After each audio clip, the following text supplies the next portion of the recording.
Hey everyone, कैसे हैं आप लोग।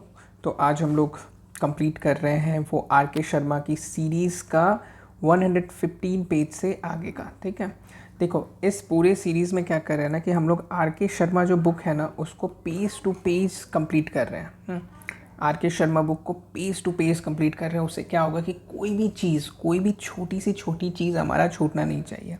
ऐसा हमेशा देखा गया है कि जब हम लोग एग्ज़ाम्स देते हैं ना, या हम लोग जब एक बुक को पढ़ लेते हैं तो कुछ कुछ पार्ट्स छूट जाते हैं। जैसे अरे ये वाला चीज़ मैंने नहीं पढ़ा था, वो वाला चीज़ छूट गया था। ठीक है, तो अगर आप किसी के साथ, आप मेरे साथ जैसे आप स्टार्ट कर रहे हो, तो अगर आप धीरे धीरे करते रहोगे ना तो कोई भी चीज़ आपका छूटेगा नहीं, जो भी इंपॉर्टेंट होगा। और एग्ज़ाम में लेस प्रोबेबिलिटी है, बहुत हाई प्रोबेबिलिटी, बहुत कम प्रोबेबिलिटी है कि क्वेश्चंस गलत होंगे आपके। ठीक है, तो चलिए स्टार्ट करते हैं। अभी यहाँ से 115 पेज से आगे है। इसके पहले जो है ना छः वीडियोस बन चुके हैं। ठीक है, 6 वीडियोस बन चुके हैं जो स्टार्ट से मैंने सब कराया है। तो 6 वीडियोस सब देख लेना, उससे क्या होगा कि आपका क्लैरिटी थोड़ा सा ज़्यादा होगा। तो चलिए आज हम लोग स्टार्ट करें ऑयल सीड क्रॉप से। ऑयल सीड क्रॉप में सबसे पहले देखेंगे ग्राउंड नट। देखो इसमें सबसे ज़्यादा इंपॉर्टेंट कोई चीज़ है जो एग्ज़ाम में पूछता है, वो है प्रोटीन कंटेंट और ऑयल कंटेंट। दो चीज़ हैं जो एग्ज़ाम में पूछता है। हर एफओ में आपको ऑयल प्रोटीन कंटेंट एक तो एक मिल ही जाएगा किसी ना किसी का। ठीक है, कोकोनट का हो गया, ग्राउंड नट का हो गया। ठीक है, तो ये दोनों चीज़ें तो आपको एकदम नहीं छोड़नी, एकदम कंठस्थ कर लेना है, एकदम अच्छे से याद कर लेना है। हाँ, तो सबसे पहले हम लोग इसमें देख लेते हैं। देखो क्या क्या देखना है, बस बॉटनिकल नेम देख लो, आर्चिस हाइपोजिया। ठीक है, उसके बाद हम लोग ये देख लेंगे कि ये दो तरह से ग्राउंड नट होता है। ग्राउंड नट जो होता है ना वो टू टाइप्स के होते हैं। एक होता है बंच टाइप और एक होता है स्प्रेडिंग टाइप। ठीक है, ये दिमाग में ध्यान में रखना है। इसका आपको ये सब कोई ज़रूरत नहीं है, बॉटनिकल नेम ज़रूरी नहीं है, पर हमें पता होना चाहिए कि एक बंच टाइप होता है, एक स्प्रेडिंग टाइप होता है। फैमिली बहुत ज़रूरी है। ठीक है, पैपिलोनासी फैमिली बहुत ज़रूरी है। उसके बाद हम लोग क्या देखेंगे, उसके बाद नेक्स्ट हम लोग देखेंगे ग्राउंड नट जो है वो सेल्फ पॉलिनेटेड है और डे न्यूट्रल है। ठीक है, तो हमें हमें हमारा जो है पूरा ये कंठस्थ होना चाहिए। जैसे आपका जो नोट्स होगा, नोट्स में आपको पता रहना चाहिए कि सेल्फ पॉलिनेटेड कौन सा है, कंफ्यूज हो जाओगे एग्ज़ाम में। और उसके बाद क्रॉस पॉलिनेटेड कौन सा है, ये पता होना चाहिए। ठीक है, और उसके बाद हमें इससे क्या पता चल रहा है कि हमें पता होना चाहिए कि डे न्यूट्रल प्लांट्स कौन सा है। ठीक है, फिर आपको लॉन्ग डे प्लांट्स कौन सा है, शॉर्ट डे प्लांट्स कौन सा है। मैं बार बार ये सब इसलिए बताता हूँ कि अगर आपके नोट्स में ये सब चीज़ छूट रहा है तो ये होना चाहिए। ठीक है, ये अभी कर लेना अगर छूट रहा है तो, और अगर है तो इट्स वेल एंड गुड। ठीक है, नेक्स्ट देखते हैं ground nut is a modified fruits. ठीक है, ये सब ऐसे ऐसे क्वेश्चंस को बहुत अच्छे से देखना। फ्रूट्स ऑफ ग्राउंड नट क्या होते हैं, nuts and fruit type lomentum. सभी के फ्रूट्स और फ्रूट टाइप्स देख लेना, इंपॉर्टेंट होते हैं। Fruits and fruits type. ठीक है, फ्रूट्स टाइप इंपॉर्टेंट होते हैं। ग्राउंड नट जो है वो जियोट्रॉपिज्म फॉलो करता है, बस इतना जान जाओ, इतना ज़्यादा डीप की ज़रूरत नहीं है। ग्राउंड नट जो है वो आपको जियोट्रॉपिज्म फॉलो करता है, जियोट्रॉपिज्म फॉलो करता है। ठीक है, चलो नेक्स्ट है सीड्स को कवर करता है कौन, it's a testa. Testa is a thin skin that covers the seed. Ratio of flower pack इतनी ज़रूरत नहीं है। Protein and oil content it's damn important, it's very important, बहुत इंपॉर्टेंट है। इसको लिख लो, पॉइजन लिख लो, it's more than very important. इसमें क्या है, the protein and oil content, protein कितना है 26% और ऑयल कंटेंट 45%। बहुत कन्फ्यूज़न होता है, बहुत लोगों को कन्फ्यूज़न होता है। ग्राउंडनट केक, जैसे मान लो उसमें से ऑयल निकाल लिया तो अब बचा क्या, उसका एक केक बचा। ऑयल निकालने के बाद केक बचा, वो भी काम आ जाता है, वो भी 7-8% नाइट्रोजन उसमें रहता है। शेलिंग परसेंटेज ऑफ ग्राउंडनट कितना है, सेलिंग परसेंटेज है इट्स 70%। सब ऑयल सीड का प्रोटीन भी और ऑयल तो आपको पता ही होना चाहिए, प्रोटीन भी आप सबका देख लेना। ठीक है, सब ऑयल सीड क्रॉप्स का। सेलिंग परसेंटेज देख लिया, इसमें कुछ कुछ आपको कोई मिशंस आए हैं, जैसे टेम्पो मिशंस है। टेम्पो मिशंस 1986 में आया था। टेम्पो मिशन क्या है? Technology mission on pulses and oil seed. ये स्टार्ट हुआ था। हमारा जो ग्राउंड जो ऑयल है ना, देखो अभी जो अपने देश में क्या है ना कि ऑयल डेफिसिट होता है। हम लोग का जो वेजिटेबल्स ऑयल है, अगर मान लो 2000 लीटर हमें चाहिए, मेट्रिक लीटर जो भी, ठीक है, 2000 लीटर, एक एग्जांपल दे रहा हूँ मैं, ठीक है। अगर 2000 लीटर चाहिए तो हमारा देश 1000 लीटर ही प्रोड्यूस कर पाता है। तो सोचो हम लोग कितने डेफिसिट में है ना। तो उस डेफिसिट को कम करने के लिए, उस डेफिसिट को कम कैसे किया जाएगा? प्रोडक्शन को बढ़ा के। तो प्रोडक्शन को कैसे बढ़ाएंगे? तो प्रोडक्शन को बढ़ाने के लिए कुछ कुछ मिशंस लाते हैं। जैसे ग्रीन रिवोल्यूशन क्या है? एक काइंड ऑफ मिशन ही हुआ था। ग्रीन रिवोल्यूशन में क्या हुआ कि हमारे प्रोडक्शन बढ़ाने के लिए एक रेवोल्यूशन लाया गया। उसमें हम लोग FYM डालें, फर्टिलाइजर्स डालें और उसके बाद प्रोडक्शन बढ़ाएं ताकि हम लोग को खाने की प्रॉब्लम्स ना हो। वैसे ही डिफरेंट आपको रेवोल्यूशंस लाते हैं ताकि ऑयल सीड्स का प्रोडक्शन बढ़ाया जाए, क्योंकि ऑयल सीड्स बहुत कम है, ठीक है। तो वैसे ही एक था टेम्पो करके। Tempo start in 1986। ओके, इधर आपको कोई ज़्यादा ज़रूरत नहीं है। लीडिंग ग्राउंडनट प्रोड्यूसिंग स्टेट देख लेना, करंट का कौन है ज़रूर देख लेना, वेरीफाई ज़रूर कर लेना। नेक्स्ट है सूटेबल सॉइल। सॉइल भी देख लो, सैंडी से sandy loam soil is very suitable. Clay soil is strictly avoided to grow the groundnut because of the presence of high moisture, ठीक है। तो क्ले सॉइल स्ट्रिक्टली, जब ऑप्शंस में आएगा तो आपको सैंडी सॉइल आएगा, सैंडी लोम आएगा, ठीक है। हो सकता है बोल दे कि which of the following is not very suitable for groundnut production, तो आपको पता होना चाहिए इट्स क्ले सॉइल, ठीक है।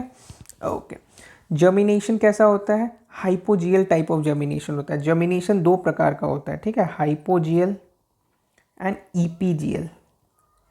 हाँ, दोनों देख लेना कि हाइपोजियल और ईपीजियल क्या होता है। It's a hypogeal germination found in groundnut. Next हम लोग क्या देखेंगे? यहाँ पे देखो थोड़ा पेज खराब है। देखो बंच टाइप और स्प्रेडिंग टाइप दो तरह का था ना। तो बंच टाइप का देखो सीड रेट कितना होता है, 100 से 120 kg पर हेक्टेयर, और स्प्रेडिंग टाइप का होता है 80 से 100 kg, 80 से 100 kg। तो ये चीज़ें यहाँ पे डिफरेंस कर जाती है, क्योंकि हमें जानना, इसलिए हमें जानना होता है कि बंच टाइप और स्प्रेडिंग टाइप क्या होता है। इरिगेशन कैसा चाहिए हमें ग्राउंडनट में? चेक बेसिन इरिगेशन चाहिए। IWCPE रेशियो क्या होता है? ये IWCPE रेशियो, IWCPE, ठीक है, IWCPE रेशियो। देखो ये जो होता है ना, IW का मतलब होता है इरिगेशन वाटर, ठीक है, और CP का मतलब होता है क्यूमुलेटिव पैन इवेपोरेशन, ठीक है।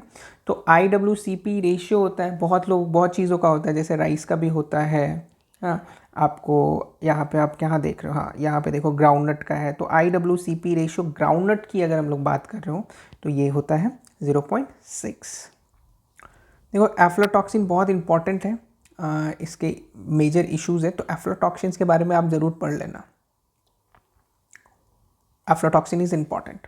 फिर देखो इसमें स्टार वीडर यूज़ करते हैं, वीड्स को कंट्रोल करने के लिए स्टार वीडर यूज़ करते हैं। पॉट डेवलपमेंट के लिए calcium is very important, exam में आया हुआ है, इंपॉर्टेंट, ठीक है।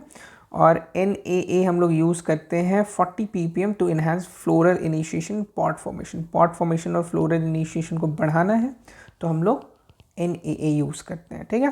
देखो बंच टाइप और स्प्रेडिंग टाइप में कुछ डिफरेंसेस हैं, जैसे शेलिंग परसेंट बंच टाइप का कितना होता है, स्प्रेडिंग टाइप का कम होता है, ठीक है।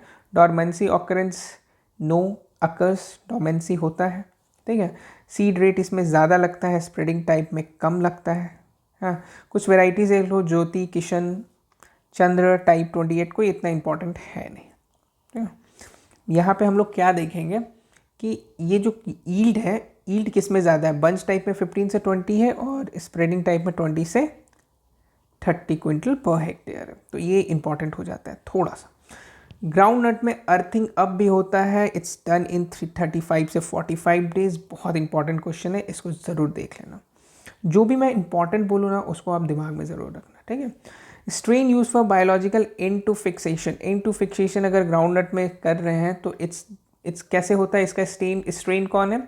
राइजोबियम राइजोबियम जैपोनिकम, ठीक है। Rhizobium japonicum is a strain use for biological into fixation, ठीक है। ओके, मॉइस्चर कंटेंट कितना होना चाहिए अगर हम स्टोर कर रहे हैं तो it's 5%। Bitterness of kernel is due to aflatoxin develop by 2 reason, ठीक है। ये सब देखो, एफ्लाटॉक्सिन बार बार आ रहा है। पॉड का जो मॉइस्चर कंटेंट है वो 8 से अगर ज़्यादा हो जाता है, और एस्परजिलस निगर, एस्परजिलस फ्लावर्स, इसके कारण 2 प्रॉब्लम्स के कारण।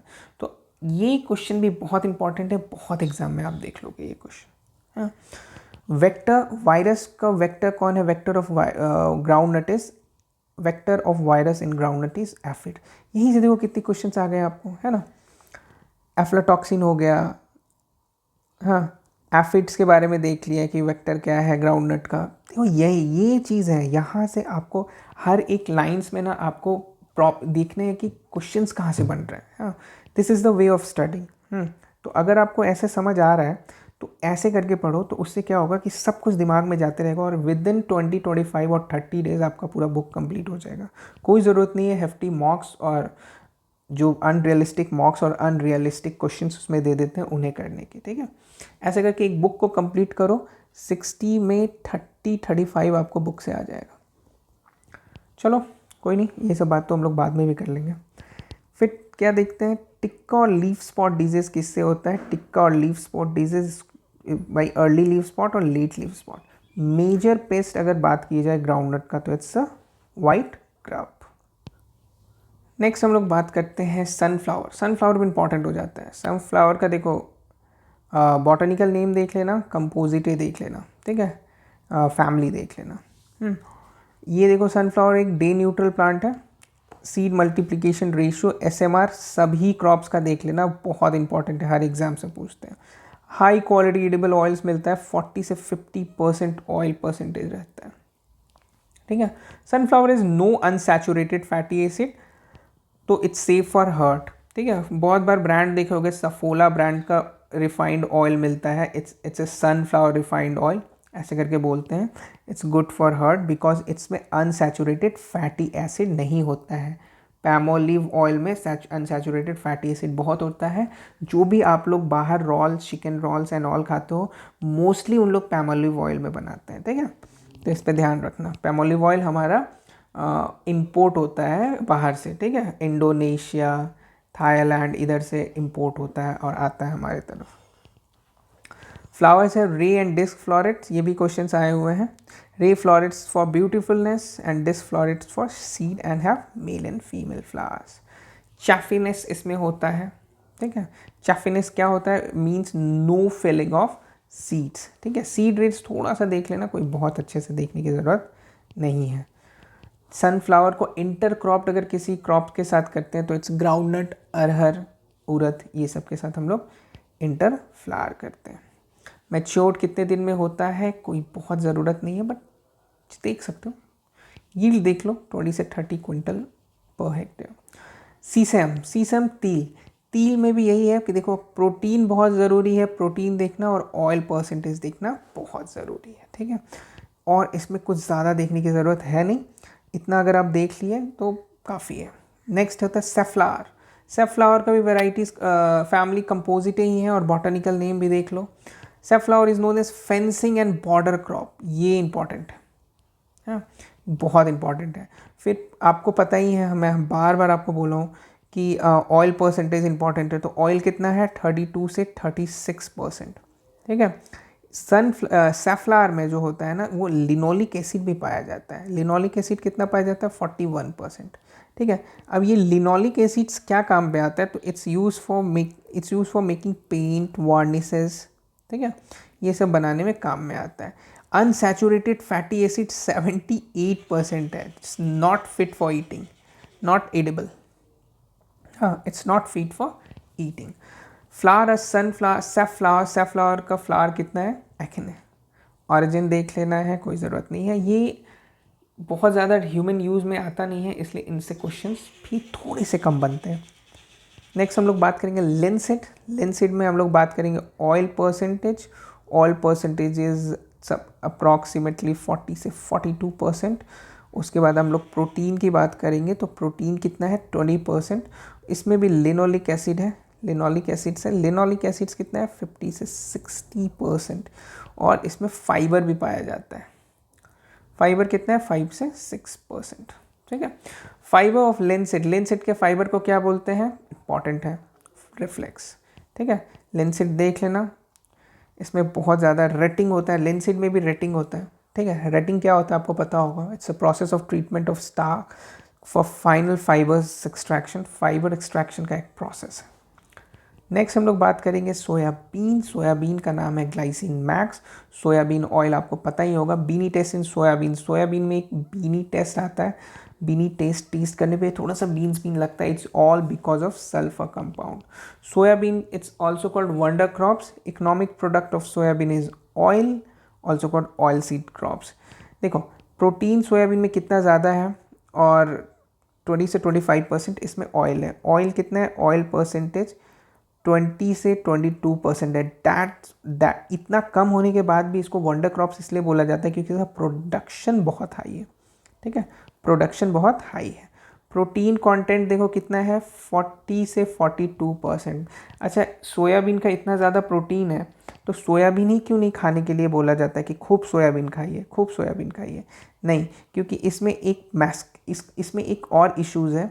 इसमें टेस्टोस्टेरोन जो लेवल है ना, टेस्टोस्टेरोन, इसमें प्रोजेस्टेरोन जो हार्मोन होता है, प्रोजेस्टेरोन हार्मोन होता है। ठीक है, तो प्रोजेस्टेरोन हार्मोन विमेन में पाया जाता है।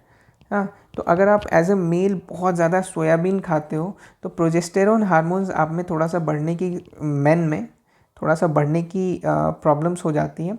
दैट्स वाई इसको बहुत ज़्यादा रिकमेंड नहीं किया जाता है। ऑल दो प्रोटीन अगर 40% है तो हमारे बॉडी में 15% ही मिल पाता है, क्योंकि कन्वर्जन रेशियो अच्छा नहीं है। ठीक है, इसलिए ना जो जिम जाते हैं ना, बहुत ज़्यादा सोयाबीन खाइए, it's good for health, but it's not like कि आप ओवर ईटिंग खूब सारा खाइए। जैसे अगर आप पनीर खाते हो, प्रोटीन अच्छा खासा उससे मिलता है। अगर आप चिकन खाते हो, ठीक है, तो चिकन में आपको 100% उसका जितना भी प्रोटीन है वो आपके बॉडी को मिलता है। जैसे एग्स खाते हो, एग्स के पूरे बॉडी में प्रोटीन मिलते हैं, पर सोयाबीन में ये इशू है। ठीक है, सोयाबीन मैं इतना पूरा आपको स्टोरी इसलिए बताया क्योंकि आपको याद रहे कि इसमें प्रोटीन कितना ज़्यादा होता है और ऑयल कितना होता है 20 से 22%। हमेशा कन्फ्यूज़न ये होता है कि लोगों को लगता है कि इसमें ऑयल 40 से 42% होता है और प्रोटीन कम होता है, बट दैट्स नॉट ट्रू। इसको ध्यान में रखना, ठीक है, बहुत इंपॉर्टेंट है। फिर नाइट्रोजन फिक्सेशन भी करता है। It's 40 kg nitrogen per hectare Fixit करता है नाइट्रोजन। नेक्स्ट इधर आपको कोई बहुत इंपॉर्टेंट चीज़ें हैं नहीं। नेक्स्ट हम लोग बात कर लेते हैं रैपसीड एंड मस्टर्ड। ठीक है, रैपसीड एंड मस्टर्ड इंपॉर्टेंट है, इसको बहुत अच्छे से पढ़ना। ठीक है, बॉटेनिकल नेम देखो ब्रासिका है, फैमिली क्रूसिफेराई है, चाइना में ऑरिजिन हुआ है। इवोल्यूशन देखो, ब्रासिका नेपस का इवोल्यूशन कैसे हुआ है, कंपेस्टरीज ओलेरेशिया, ऐसे करके याद कर लेना, N=C/O। ठीक है, NCO ऐसे करके। Brassica carinata into Brassica nigra into oleifera, CNO। Brassica juncea into nigra into campestris, JNC। ठीक है, ऐसे करके याद कर लेना, क्योंकि याद करना बहुत टफ हो जाता है, एग्जाम में ये सब पूछ सकता है, बहुत इंपॉर्टेंट है। देखो इस बार RRB में यहाँ से पूछ दिया, यूरिका सताइवा इसका जो स्पीसीज है उसका नाम है तारामीरा। ठीक है, तो तारामीरा किसका स्पीसीज है पूछ दिया था, मस्टर्ड स्पीसीज है। तो ऐसे ऐसे क्वेश्चंस निकालते हैं, ऐसे ऐसे क्वेश्चन पूछते हैं। कोचिंग्स वाले पूरे हल्ले किए हुए हैं कि अरे मेरे पास से आया, बट दैट्स नॉट ट्रू। देखो 95% क्वेश्चन बुक से आते हैं, कहीं ऊपर से नहीं आते, और कोचिंग्स वाले इसी को कॉपी पेस्ट करते हैं बस। ठीक है, तो इसको आपको देख के चलना है। नेक्स्ट क्रिटिकल स्टेजेस देख लो, इसका क्रिटिकल स्टेजेस इंपॉर्टेंट है, rosette stage and siliqua formation stage. ठीक है, वेराइटीज़ थोड़े मोड़े देख सकते हो, कोई उतना ज़रूरत नहीं है। बट हाइब्रिड्स आपको पता ही होगा, मैं हमेशा बताया हूँ कि हाइब्रिड्स और म्यूटेंट वेराइटीज़ डैम इम्पॉर्टेंट। किसी का भी हाइब्रिड और किसी का भी म्यूटेंट है तो उसको ज़रूर कर लेना, और अगर आपके नोट्स में अपडेटेड नहीं है तो नोट्स में अपडेट भी कर लेना। हाइब्रिड वैरायटी कौन है? पूसा जय किसान बायो 902, और एक है 00 और कनोला टाइप वैरायटी ऑफ गोभी सरसों is known as PGSH 551। Next optimum moisture content देख सकते हो 8%, मिनिमम ऑयल सीड्स के इधर ही मंडराता है, और 8%, 7%, 6%, ठीक है। एक all India coordinated research project भी स्टार्ट हुआ था AICRP, इसको बोलते हैं all India coordinated research project, ठीक है। All India coordinated research project 1967 में स्टार्ट हुआ था। सारा ऑयल सीड क्रॉप्स हो गया, ठीक है। अभी नेक्स्ट जो है ना, नेक्स्ट वीडियोस में अभी कितना हुआ, 124 पेज भी नहीं हुआ अच्छे से। नेक्स्ट वीडियो में हम लोग क्या करेंगे, फाइबर क्रॉप से स्टार्ट करते हैं, ठीक है। फाइबर क्रॉप्स को भी हम लोग देख लेंगे, और ऐसे धीरे धीरे धीरे धीरे करते करते एग्ज़ाम्स के पहले, मोस्ट स्पेसिफिकली एग्ज़ाम के पहले हम लोग ये बुक को कंप्लीट कर लेंगे, ठीक है। चलिए, thank you so much, bye bye.